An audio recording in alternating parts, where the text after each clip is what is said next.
நிறைய பேர் வீடியோ பார்க்குறீங்க, ஆனால் லைக்கே பண்ண மாட்டேங்கிறீங்க. ஆனால் தயவு செஞ்சு உங்களோட ஃபியூ மினிட்ஸ் ஸ்பெண்ட் பண்ணி ஒரு லைக் மட்டும் இந்த வீடியோக்கு போட்டுட்டு அதுக்கப்புறமா வீடியோவை பார்க்க ஆரம்பிங்க. உங்களுக்கு வேற எதனா ஒப்பீனியன் இருந்தால் அதை கமெண்ட்ல சொல்லுங்க. அதே மாதிரி சேனலுக்கும் மறக்காம சப்ஸ்கிரைப் பண்ணுங்க. வாங்க வீடியோக்குள்ள போகலாம். ஹைஜினோட அம்மா இறந்ததுக்கு அப்புறமா அந்த ஆன்டி மூலயமா ஹைஜின் தான் ஹன்ஸோட உண்மையான அக்கான்ற விஷயம் ஹன்ஸுக்கு தெரிஞ்சிடுது.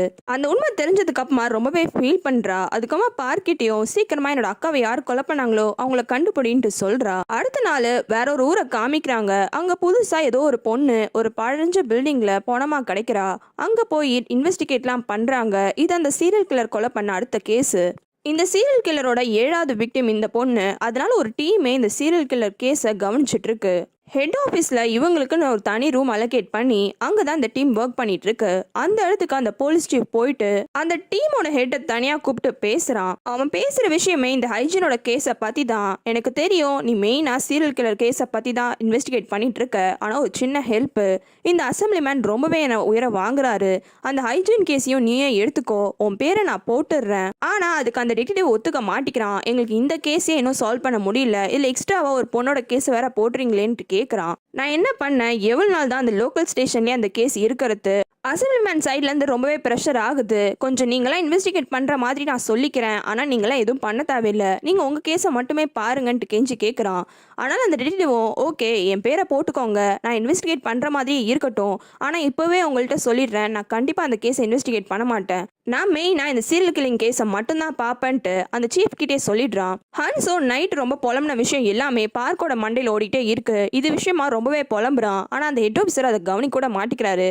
அதுக்கப்புறமா இவங்க 2 பேரும் சேர்ந்து யூனாவோட அப்பா கிட்ட வேலை செஞ்ச அந்த டிரைவரை மீட் பண்ண போறாங்க. இந்த டிரைவர் இருக்கும் போது தான் யூனாவோட அப்பாவும் அடிக்கடி ஹைஜனை மீட் பண்ணி தனியா பேசியிருப்பான். அதனால தான் பார்க்கும் இந்த ஹெட் ஆஃபீஸரும் வந்து இவன் கிட்ட விசாரிக்கிறாங்க. ஆனா இவனும் ஒத்துக்கவே மாட்டிக்கிறான். யூனாவோட அப்பா என் முன்னாடி ஹைஜனை மீட் பண்ணதே கிடையாது, தேவையில்லாம இந்த மாதிரிலாம் போய் பேசாதீங்கன்ட்டு சொல்லிடுறான். இவங்களும் என்னென்னவோ கேட்டு பாக்குறாங்க. ஆனா இவன் எல்லாத்துக்குமே பதிலா தெரியாதுன்னே சொல்றான். இவன்கிட்ட இப்பெல்லாம் பேசினா ஒர்க் அவுட் ஆகாதுன்னு அந்த ஹெட் ஆஃபீஸருக்கும் தெரியுது.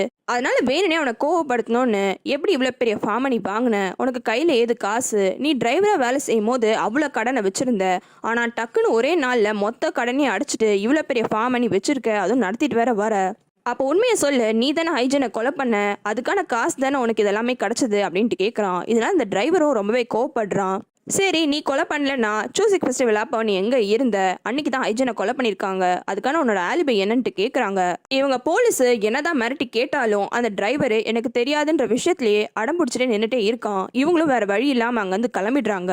அவ்வளோ நேரம் தைரியமாக பேசுகிற அந்த டிரைவர் உடனே போயிட்டு யாருக்கோ கால் பண்ணி இந்த மாதிரி போலீஸ் என்னதான் இந்த மர்டர் கேஸில் கனெக்ட் பண்ண ட்ரை பண்ணுறாங்க, எனக்கு இந்த கேஸ்க்கும் எந்த சம்மந்தமே இல்லை, எதனா ஹெல்ப் பண்ணுங்க அப்படின்ட்டு கேட்குறான்.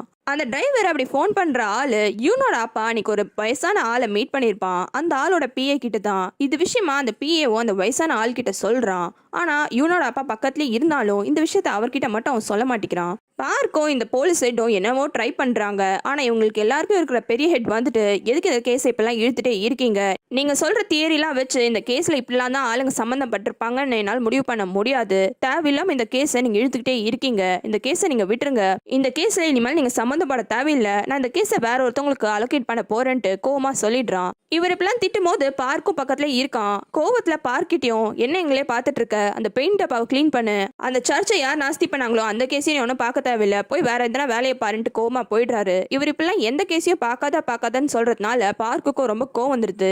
அந்த பெயிண்ட் டப்பாவை எடுக்க ட்ரை பண்றான். ஆனா கை தவறி அந்த பெயிண்ட் டப்பா ஃபுல்லாவே கொட்டிடுது.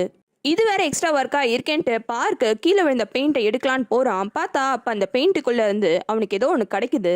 அடுத்து ஸ்கூல்ல காமிக்கிறாங்க. ஸ்கூல்ல கியூனுக்கு ஆல்ரெடி ஹன்ஸ் எப்படி கனடாவிலிருந்து இங்க சின்ன ஊரான அக்கீராக்கு வந்தான்ற டவுட் இருக்குது. அந்த விஷயத்துல அவன் இன்னும் இன்வெஸ்டிகேட் பண்ணும் போது அவனுக்கு நிறைய விஷயம் தெரிய வருது. ஹன்ஸுவை ரெக்ரூட் பண்ண டீம்ல இந்த கண்ணாடி போட்ட டீச்சரும் இருந்திருக்கா. ஆனா இவ அடிக்கடி நம்மளோட ஆன்டிக்கு கால் பண்ணி, அதாவது அந்த மெடிக்கல் ஷாப் லேடிக்கு கால் பண்ணி பேசுறான்ற விஷயம் அவனுக்கு தெரியுது. அதனால அந்த டீச்சரையே கூப்பிட்டு இந்த மாதிரி நீங்க அடிக்கடி என்னோட ஆன்டிக்கு கால் பண்ணி பேசுறீங்க, அது மட்டும் இல்லாம இந்த ஸ்கூல்ல இப்படி ஒரு இங்கிலீஷ் டீச்சர் போஸ்டிங் வேகண்டா இருக்குன்னு எல்லாருக்குமே நான் அப்ளிகேஷன் அனுப்ப சொன்னேன். ஆனா இப்படி ஒரு ஜாப் வேகன்சி இருக்குன்ற விஷயத்த நீங்க எங்குமே காமிக்கவே இல்லை, வெறும் கனடாக்கு மட்டும் ஸ்பெசிஃபிக்கா ஹன்ஸோட கையில மாட்டணுன்ற மாதிரியே அந்த ஊருக்கு மட்டும் அனுப்பியிருக்கீங்க. அதுக்கும் ரிப்ளை பண்ணி நிறைய பேர் அப்ளிகேஷன் அனுப்பியிருக்காங்க ஹன்ஸுக்கு முன்னாடியே. நீங்கள் நினச்சிருந்தா இவங்க எல்லாருமே நீங்கள் சூஸ் பண்ணியிருக்கலாம். எல்லாருமே ரொம்ப குவாலிஃபைடு. ஆனால் இவங்க எல்லாரையும் நீங்கள் வெயிட் பண்ண வச்சுட்டு ஹன்ஸுக்காக வெயிட் பண்ணியிருக்கீங்க. இந்த வேலையே நீங்க பண்ணீங்க. யாருன்னா உங்களுக்கு காசு கொடுத்து ஹன்ஸுவை ட்ராப் பண்ண சொன்னாங்களா இந்த வேலைக்காக? இல்ல எங்க ஆன்ட்டி தான் நான் பண்ண சொன்னாங்களான்ட்டு கேக்குறான். அந்த டீச்சர் மாட்டிக்கிட்டோன்னு தெரிஞ்சுக்கிறா. ஆனா இல்ல அதெல்லாம் நான் எதுவும் பண்ணலையேன்ட்டு சமாளிக்கிறா. நீங்க மட்டும் என்கிட்ட உண்மையை சொல்லனா நான் போன வாட்டி மாதிரி சாதாரணமா விட்டுருவேன்னு நினைக்காதீங்க. கண்டிப்பா உங்க மேல பழி போட்டு ஸ்கூலை விட்டு தூக்கிடுவேன்ட்டு மிரட்டுறான். கணிப்போட டீச்சர் பயந்துடுறா. இருந்தாலும் இந்த பயத்தை வெளிக்காட்டாம நீங்க என்ன வேணாலும் பண்ணிக்கோங்க, என் வேலை எந்த தப்பும் கிடையாது, எனக்கு வந்து அப்ளிகேஷனை வச்சு நான் ஹன்ஸை சூஸ் பண்ணேன், அவ்வளவுதான், மற்ற எந்த வேலையும் நான் பார்க்கலன்ட்டு சொல்லிட்டு போயிடுறா. என்ன இவ்வளோ மிரட்டி பார்த்துட்டோம், ஆனாலும் இந்த டீச்சர் எந்த பதிலும் சொல்ல மாட்டேங்கிறாளேன்னு கியோனும் ரொம்ப கோவமா போய் அந்த டீச்சரோட ரெஸ்யூமை எடுத்து பார்க்குறான். அதுல கிரீன் சைல்ட் சர்வீஸ்ன்ற ஒரு இதுக்கு இவ தான் ஹெட்டா இருக்கான்ற விஷயம் அவனுக்கு தெரிய வருது. ஏன் இதை பார்த்து அவன் ஷாக் ஆகுறானா? காரணம் இதே கிரீன் சைல்ட் சர்வீஸ்க்கு காசு போடுங்கன்ற ஒரு டப்பா இந்த மெடிக்கல் ஷாப்ல இருக்கு. நைட் டைம் மெடிக்கல் ஷாப் தான் காமிக்கிறாங்க. கடையை மூடிட்டு அவளும் மிச்ச வேலைலாம் பார்த்துட்டு இருக்கா. அப்ப கடைக்கு வெளியில பாவோட அப்பா ரொம்ப கோவமா வந்து தட்டுறாரு.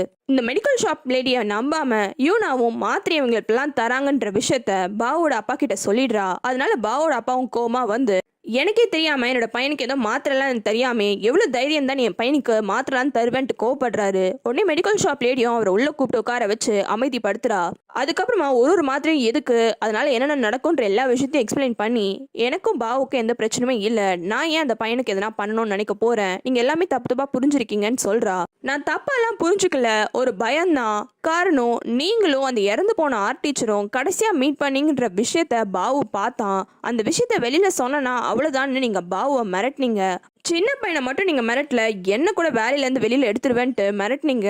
அந்த ஒரு பயத்தினால்தான், மற்றபடி வேற எதுவும் கிடையாது அப்படின்ட்டு சொல்றான். அதெல்லாம் அவனை மிரட்டினதுக்கான காரணம் தேவையில்லாத மிஸ் அண்டர்ஸ்டாண்டிங் ஏற்படுன்றதுனால தான். அவனுக்கு எந்த கெடுதல் நினைக்கணும்னு நான் நினைக்கல, நீங்க எதை பத்தியும் கவலைப்படாதீங்கன்ட்டு மெடிக்கல் ஷாப் லேடியும் சொல்லி அனுப்பிச்சு விட்டுறா. இன்னொரு பக்கம் ஹன்சு அந்த ஃப்ரேமை வாங்குறதுக்காக போறா. ஃப்ரேம் போட்டு அவரும் கொடுக்குறாரு. பார்க்க ரொம்ப அழகா இருக்கேன்னு ஹன்சு அதை பார்த்துட்டு இருக்கும் போது இந்த ஃப்ரேம்க்கு பின்னாடி ஒரு என்வலப் இருந்ததுன்னு அதையும் கொடுக்குறாரு. என்வலப்பா இது என்னன்ட்டு அந்த பேப்பரையும் ஓப்பன் பண்ணி ஹன்சு எல்லாத்தையுமே பார்க்குறா. அப்போ கரெக்டாக கால் வருது. பார்க்கு ஸ்டேஷனுக்கு வர சொல்கிறான். அதனால இவளும் அங்கேருந்து கிளம்பி ஸ்டேஷனுக்கு போறா. அங்கே போனால் பார்க்கு கேன்ல இந்த பொருள் கிடச்சதுன்ட்டு கொடுக்குறான். அதை பார்த்த உடனே ஹன்சுவும், இது யூனோட பிரேஸ்லெட் ஆச்சு, ஓ எனக்கு இப்போதான் இந்த விஷயம் புரியுது, அன்னைக்கு கூட நான் பார்த்தேன் பாவோட ஷர்ட் ஃபுல்லாகவே ரெட் ரெட்டாக இருந்தது, ஒருவேளை இவங்க 2 பேரும் சேர்ந்து தான் ஏதோ பண்ணியிருக்காங்க போல இருக்குன்ட்டு சொல்கிறா. இவ சொன்னது கேட்ட பார்க்கும், ஒரு சின்ன பசங்க சேர்ந்து பிராங்க் பண்ணலான்னு என்ன நினச்சிருப்பாங்க, நான் வேணா பேசுறேன்ட்டு சொல்றான். ஆனால் ஹன்சு இல்லை குழந்தைங்க பயந்துருவாங்க, நானே பேசுறேன்ட்டு சொல்லிடுறா. அடுத்தது அந்த பெயிண்டிங் பின்னாடி ஒரு என்வலப் கிடச்சிருக்கும். அந்த என்வலப்பை பார்க்கிட்ட கொடுத்துட்டு, நான் நினைக்கிறேன் ஹைஜின் அக்கா இறக்குறதுக்கு முன்னாடி அவங்களோட அம்மாவை கண்டுபிடிச்சிட்டாங்கன்னு சொல்றா. அந்த என்வலப்ல இருக்கிறது 2 பேருக்கான டிஎன்ஏ ரிசல்ட் தான். அதை பார்த்த பார்க்கும், இல்லை அம்மாவா இருந்தா 100% அம்மான்னு இருக்கும். ஆனா இதுல அம்மான்ற வார்த்தை இல்ல, மெட்டர்னல் லைன்னு தான் வார்த்தை இருக்கு. அப்படி இருக்குதுன்னா ஹைஜின்னு இன்னொருத்தவங்க கூட பண்ணது மேபி அவளோட அக்காவோ தங்கச்சி இல்லைன்னா உங்க அம்மாவோட கூட பிறந்தவங்க யாருன்னா கூட இருக்கலாம். இது கொஞ்சம் வருஷத்துக்கு முன்னாடி பண்ண மாதிரி இருக்கு. அப்ப கண்டிப்பா நீங்க இந்த ஊருக்கு வரல. அப்ப நீங்க இல்லைன்னா ஒருவேளை ஹைஜின் அவளோட தங்கச்சியை கூட கண்டுபிடிச்சிருக்கலாம். இதை கேட்டு ஹன்சு ஷாக் ஆயிடுறா. ஹைஜின் அக்காவுக்கு உண்மையாலுமே ஒரு தங்கச்சி இருக்காங்களான்னு. காய் கேர்ளோட ஒர்க் பிளேஸில் தான் இருக்கா. ஆனால் அங்கே இருந்து வேலை பார்க்காம சும்மா அந்த டிராயிங் டீச்சருக்கு கால் பண்ணிகிட்டே இருக்கா. ஆனால் இந்த பக்கம் டிராயிங் டீச்சரோட வீட்டில் அந்த மெடிக்கல் ஷாப் லேடி இருக்கா. இப்படி காய்ங்க கண்டினியூஸாக விடாமல் ஃபோன் பண்ணிகிட்டே இருந்தோன்னே அவள் எடுத்து பார்த்துடுறா. எதுக்காக இந்த பொண்ணு அடிக்கடி டிராயிங் டீச்சர் பின்னாடியே சுற்றுறான்னு அவளுக்கு தோணுது. உங்களுக்கு வேறு சீரீஸ் பார்க்கணும்னா கமெண்ட்டில் சொல்லுங்கள்.